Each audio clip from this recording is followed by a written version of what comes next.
Vanessa's current works as a data manager and is attending the BCC in order to transfer to UNCW.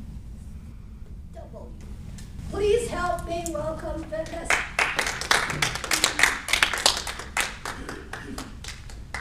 Thank you, Mary Lou. Hello, everyone. Thank you for being here today. Raise your hand if you have ever seen a service animal and wanted to pet it. Okay, a few people. I love animals and I always want to pet them. And I was on vacation. I saw a beautiful service dog. She was a German Shepherd, and I say she because she was wearing tiny pink shoes. She had little shoes that protected her feet from the pavement. It was something that made me want to pet her very badly. But I work with animal rescue, so I know that is frowned upon. And it got me thinking, what kind of jobs do animals have and what is their purpose in society? Today I'm going to tell you the types of jobs that animals have, then I will tell you the categories of these jobs and the purpose, and finally I'll tell you why this is important. Animals and humans have worked together for a very long time. Animals have jobs like police dogs and horses.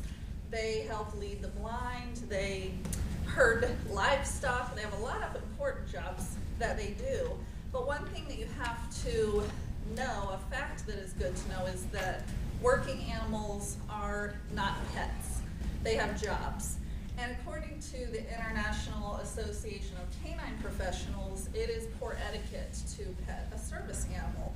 And the reason for that is that it can be dangerous to the animal and to the handler. They have jobs to do, sometimes very focused jobs, and we have to let them finish their tasks without hindering them, like petting them, which is what I want to do. Those are the types of jobs that animals have. Now I can break it down into basic categories. According to the American Veterinary and Medical Association, there are three main categories of working animals. The first one is service animals, and these are, yes, they're police dogs and horses, but they also help people with physical disabilities. So service animals help people retrieve medication, open doors, they lead the blind, and they have to be highly trained. They have to pass a lot of tests to be able to do these things. So that's a more stringent category of a working animal. The second category are therapy dogs. These dogs you see in hospitals and schools, very cute. They also wear vests. They go around and they spread good cheer and they try to make people happy, and it works for me every time. They are also trained, but they're trained just for basic obedience, and they do have to pass tests, but it's not as stringent as a service dog.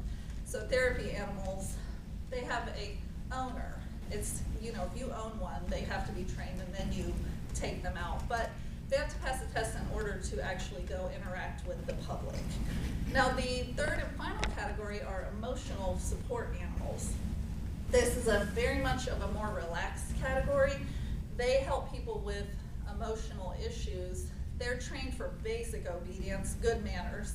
It's a very relaxed category because they're usually only helping their handler or their owner. And they can be mini pigs, horses, birds. You've heard of the support peacock, I'm sure. These are emotional support animals. So based on those three categories, animals have a lot of important jobs. One of the unsung heroes of the working animal would be the rescue dog. And by rescue, I don't mean they're rescued or adopted. They actually rescue people from disaster situations. According to an article I read in the Times, there was a service dog named Frida, and she worked during a massive earthquake in Mexico. And she saved 12 people, and she recovered 40 bodies. And according to the Times, Frida had a very important job, and based on those numbers, she did it very well. She had an important task, and she pulled it off effortlessly. This is based on these categories, based on the types, and based on what these animals do, I will now tell you why that's important. Animals contribute to our society, and they have throughout history, and not only do they do that through simple things, but they really are one of the main contributors to our economy. They provide food and clothing. They have throughout history helped with transportation, with construction, and they help disabled people. They do all kinds of very important jobs, and it's definitely something that in our society is much needed.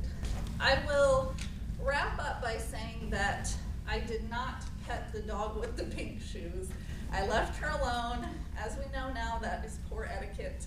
And just something to keep in mind, you can ask to pet a service dog. Some people will let you, but it is frowned upon.